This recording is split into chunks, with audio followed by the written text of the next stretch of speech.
Hello, good morning and welcome everyone. Good morning.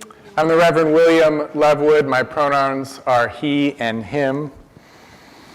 As we begin our service, if you're in person, I invite you to silence your phones. If you're online, to close the other windows on your computer. Take a deep breath as we center ourselves for worship.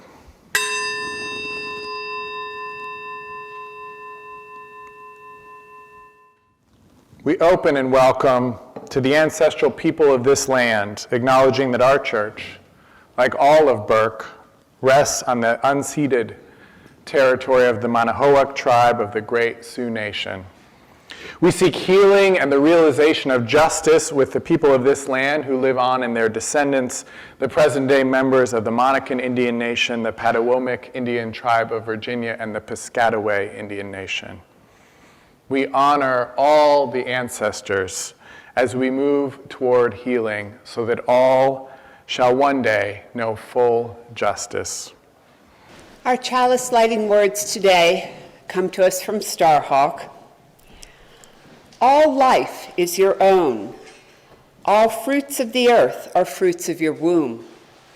Your union, your dance, Lady and Lord. We thank you for blessings and abundance. Join with us, feast with us, enjoy with us. Blessed be. Welcome to Accotink Unitarian Universalist Church. I'm Sheila Doles, and my pronouns are she, her. I'm happy to be your worship associate today.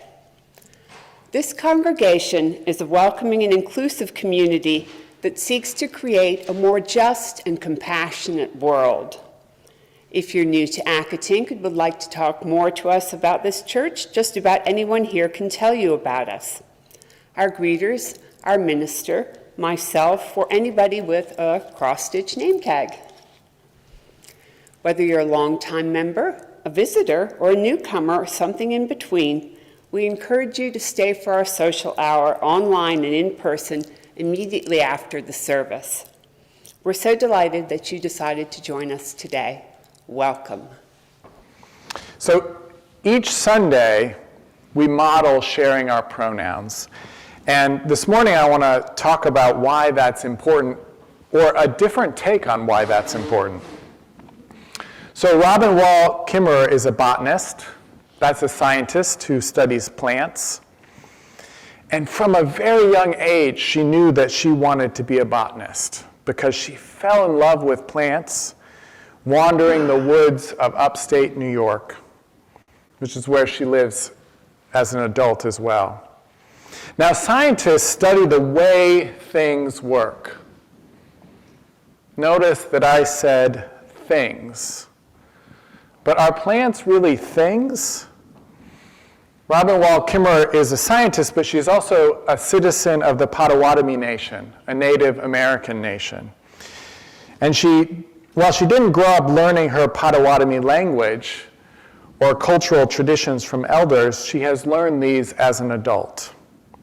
And in Potawatomi, there is no way to call a plant an it, no way to talk about it as a thing. There's different verb tenses. 70% of the Potawatomi language is verbs, whereas 70% of the English language is nouns. So if you're talking about the wind in the sky, you would use the animate verb form. You can't call it an it because you would use the animate verb form. But if you talked about a plane going through that same sky, you would use an inanimate verb form. So Robin has been looking for a pronoun. Remember I was talking about the grammar of animacy. She's been looking for a pronoun that could be added to English and used for plants, animals, water, and stones. Bamadazi Aki is how you would say a living being of the earth in Potawatomi. The last part meaning of the earth or of the land, Aki. So Robin has been playing around with using ki as a pronoun for all living beings. And she points out that ki is also how you say life force in Japanese, That is how you say who in Spanish. My daughter, Haya, and I have been practicing using ki. It's confusing at first, although I have to say that children, at least my child, picked up on it faster than I did and would remind me whenever I would make a mistake and not refer to an animal as ki. So, for example, if you see a turtle at a lake, you might say, look, a turtle. And then when your friend or someone you're with, a parent or a sibling, says, where? I don't see it. You might say, oh, that's because ki is hiding in the water now. And Robin suggests that the plural of ki could be kin, a word we already have in English that means family. So that's beautiful, isn't it? If we use that plural pronoun, we could say, look at the geese flying up in the sky. Kin are migrating south for the winter. Through using ki and kin, we acknowledge that animals, plants, water, and stones are our kin, that we're all part of one family. Pronouns are important. They show respect. I'm sure kin appreciate it when we acknowledge that they are living beings, that kin are living beings, full of life force, part of that same interdependent web as we are, that web that perhaps doesn't need to be so invisible. Or in other words, kin are family. So we just celebrated the holiday of Thanksgiving, the best part of which, in my opinion, is the lifting up of thankfulness. Societies across the globe and throughout the ages have made an annual practice of celebrating the autumnal harvest with ceremonies of gratitude. But as wonderful as gratitude is, and as much as I want to find something about the Thanksgiving holiday that I can lift up and celebrate without reservation, I must admit I'm troubled by gratitude. Now, I imagine you might be wondering, what is Rev Lev talking about? I can see some of you in my mind's eye, perhaps those of you who are online, scrunching up your noses, thinking, what is he talking about? What could be wrong with gratitude? But here's the thing. We don't say thank you when we give a gift. We say thank you when we receive a gift. And while it's better to have gratitude than to not have gratitude, when it comes to our relationship with the natural world, gratitude just isn't good enough. It's like the story of the giving tree, which maybe should be called the story of the taking boy. When we're grateful, especially when we're grateful for nature's bounty, it's like we experience nature like some sort of genie in a bottle, just there to grant our wishes, just there just to fulfill our needs. Brings me back to thinking about the importance of pronouns. The fact that nature isn't some magical it, not some fancy car to take us wherever we want to go, or Willy Wonka chocolate factory to fulfill our every whimsical desire. Nature is ki and kin, a living being, a web of living beings. Nature does give to us, but we give to nature as well. That's called reciprocity. We could call it a covenant of reciprocity. That mutual dance of give and take, supporting and being supported all at once. Robin Wall Kimmerer reminds us that not only does nature sustain us, but we have the capacity and the responsibility to sustain nature in return. Reciprocity teaches us, to continue in the words of Robin Wall Kimmerer, that the gifts of each are more fully expressed when they are nurtured together than alone. In ripe ears and swelling fruit, they counsel us that all gifts are multiplied in relationship, and that this is how the world keeps going.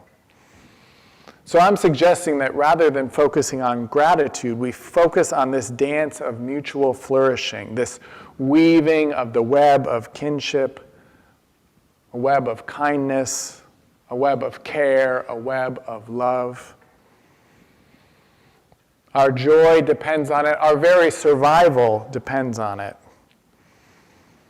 So may we remember this covenant of reciprocity, this dance of mutual flourishing. I want to share one more story that illustrates this, about the three sisters and how to give our gifts for the benefit of the whole community, for all of our kin. Kimmerer tells us that there are many stories of how the three sisters came to the world. Some stories tell of a long winter when the people were dropping from hunger, and three beautiful women came to their dwellings on a snowy night. One was a tall woman, all dressed in yellow with long flowing hair. The second one wore green, and the third was robed in orange. The three were invited inside to shelter by the fire, and though food was scarce, the visiting strangers were fed generously. They shared in the little the people had left. And in gratitude for this generosity, the three sisters revealed their true identities: corn, beans, and squash, and gave themselves to the people in a bundle of seeds that the people might never go hungry again. So you see, when we give generously, we receive generously in return. And the world depends on our engaging in this practice, this covenant of reciprocity, this joyful, harmonious, diverse dance of mutual flourishing. So may it be so, and may we be among those who make it so. Though we will extinguish our chalice flame, we carry within us what we kindled, the light of inspiration, the warmth of compassion, the fire of commitment. May we bring these gifts into our lives and share them radiantly out into the world. I invite you now to join in our community blessing with these words of David Bumbaugh. This church is dedicated to the proposition that behind all our differences and beneath all our diversity, there is a unity that makes us one and binds us forever together in spite of time, death, and the space between the stars. We pause now in silent witness to that unity. I want to share one more just quick reflection with you about something that's coming up.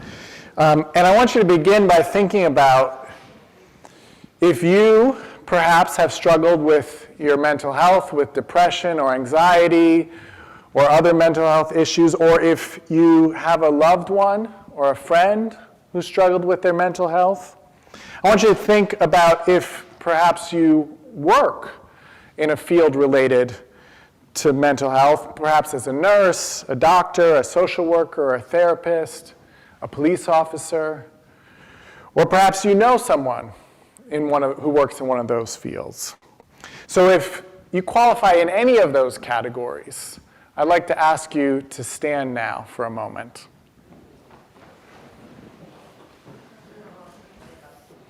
And one last thing, if you're not already standing, I want you to look around and see if there are any people who are standing who are people that you know and love. And if so, I'd like you to stand up as well. So we're all standing now. And the reason that I wanted to ask you to do that is because while we often don't talk about mental health issues because of the stigma attached to it, we're all connected. Like that web we talked about, we're all connected because so many of us struggle or have loved ones who struggle or work in fields that work with people who struggle with mental health issues. You can sit now. By the way, in Unitarian Universalism, I'm wearing this stole. It says Side with Love. We changed the name of our justice campaign to be more inclusive of disability justice, but it used to be called Standing on the Side of Love. And so I think that's what we just did in a small way, is stand on the side of love. So I want to share one other thing, and I want to use this image of the web. We've been talking about weaving a harmonious web, but in Virginia right now, we have a different kind of web.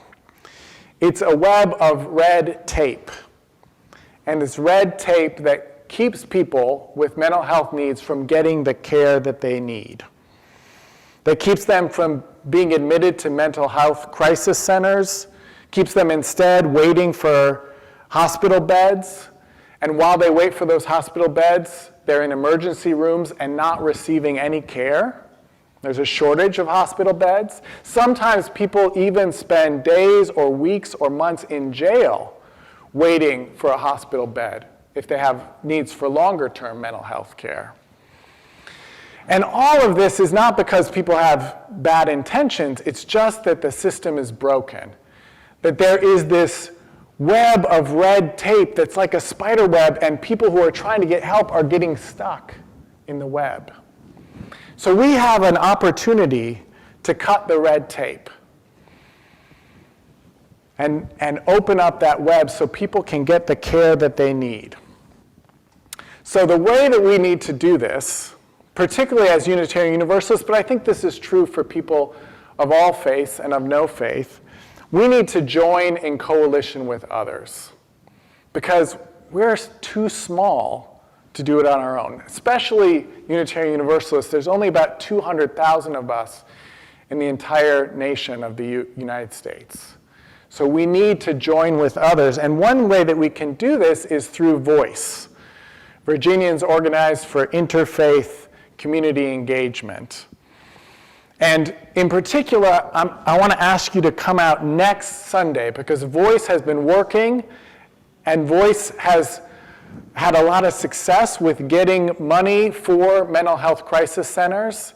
And we're having an action, a meeting. We're inviting the stakeholders, the chair of the health commission in the state, the police chiefs. We're inviting them to come, and we need to bring people to show them that we need them to allocate more resources, more money, and to cut that red tape to get people what they need. So we've been a member of Voice, Accotink Unitarian Universalist Church, for many years. Usually we bring 25 to 35 people to these actions. We've made a goal of bringing 25. Right now, only 10 people have signed up. So please sign up ahead of time as well so that we know that you're coming. It's next Sunday at 3:45 at Trinity Presbyterian Church. Come, show up, be a member of the crowd weaving a different kind of web in order to cut the red tape that's keeping people from the care that they need. So if you have questions, Reverend Kenneth Nixon, will you stand up for a moment? I thought he wasn't going to stand for a moment. Kenneth Nixon is a minister at First Baptist in Manassas, but also a community organizer with Voice. So if you have any questions, please talk after the service with Reverend Nixon. Thank you for being here.